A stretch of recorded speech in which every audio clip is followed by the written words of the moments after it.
In today's video, I'm going to show you how to create a transfer on Shopify.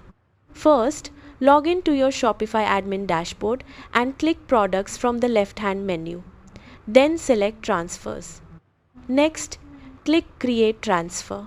Choose the origin location where your inventory is currently stored and the destination location where you want to send the products.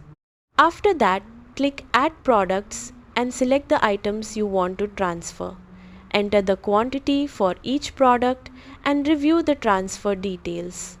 Once everything looks correct, click Save as Draft if you want to review it later, or mark the transfer as pending to start the transfer process. When the products arrive at the destination location, open the transfer, click Receive Inventory, confirm the quantities received, and click Save. That's it. You've successfully created and completed a transfer on Shopify.